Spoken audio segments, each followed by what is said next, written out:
Mga banat ni Viansay, Edu na tulala.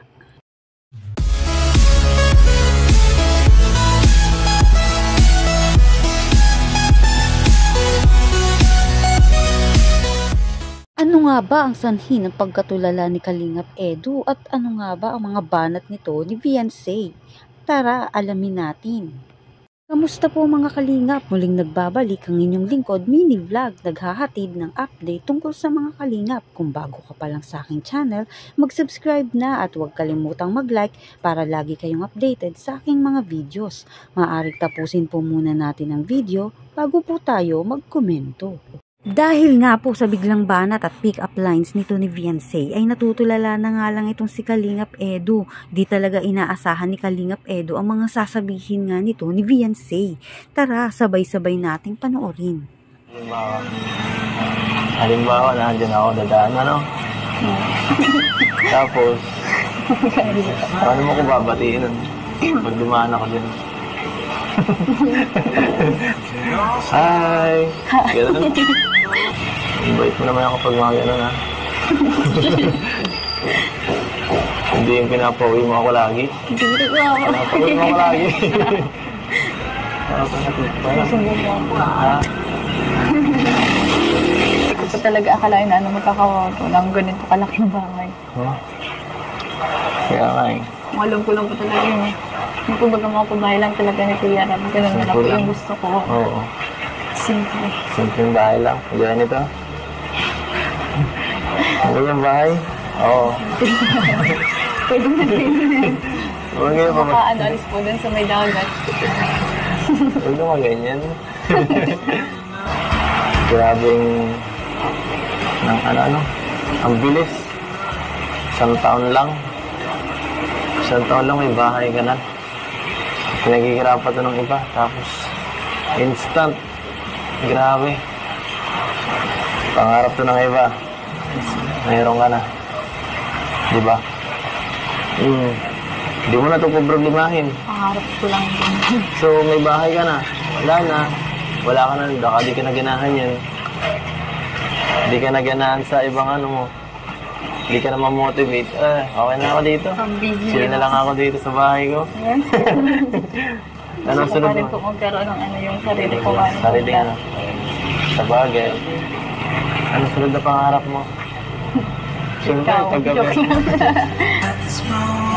Siyempre, pagkatapos ito, may kasunod na yan. Hindi ka siyempre matigil.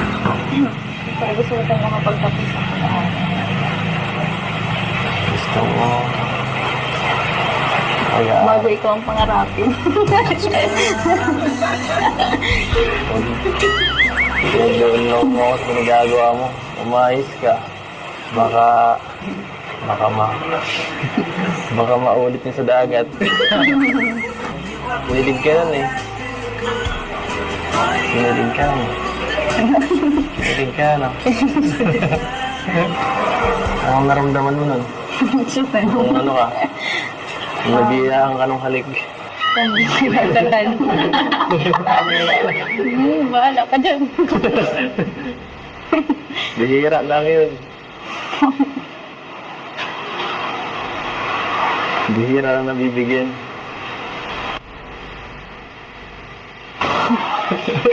Busog ka.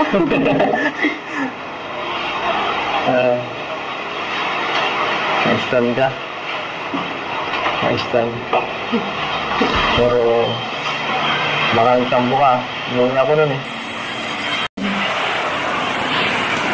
Matang ko sana kung pinigan ng paano.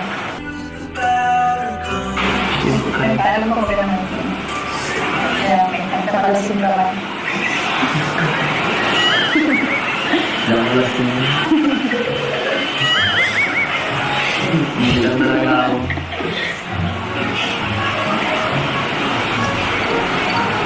Siyempre, makapagpanisip. Ako may kalan, no? Pangit mo palagi matisip, eh. Pangit yun.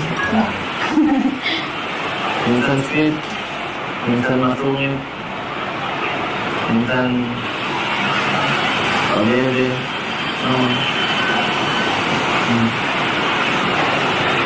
Minsan,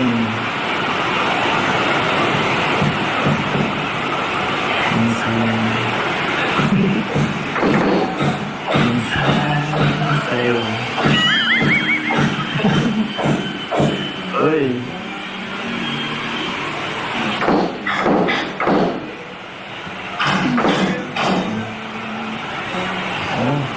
Thank you na lang.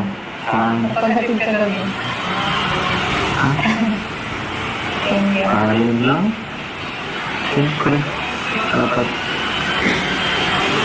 Dito na yun, parang video na yun.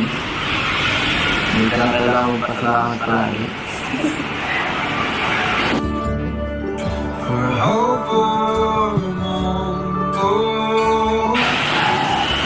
Sa'yo mo na kayo. Hindi ako pag nahatid ka. Kulang nga, gusto ko nga 2 hours eh. 2 hours dahil, balikan. Kapag kumalag nagpabahay sa kaya sa tao.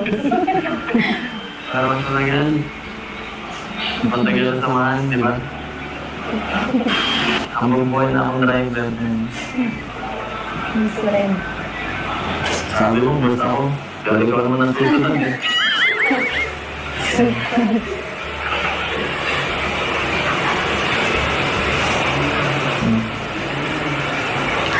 Ano masabi mo?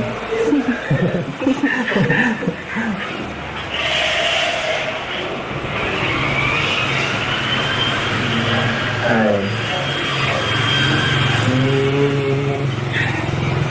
Hindi naman hindi sa Martino. Kakarelax dito. Siguro lalo na kung natapos na to. Sobrang ganda ng pagyahan na. Kompleto na lahat.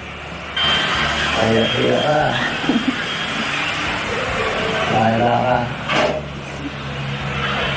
Mamaya. Miss ko. Tititigil na kita. Tititigil na tayo. Miss.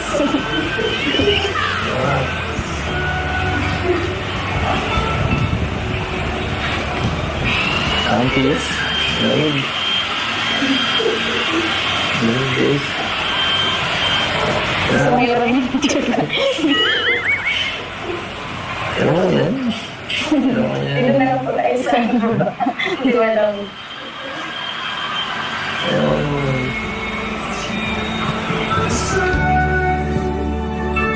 Kakaiba talaga to si Viancy Bumana. Tatutulala na lang talaga to si Kalingap Edu. Kayo, anong masasabi nyo sa video na napanood ninyo?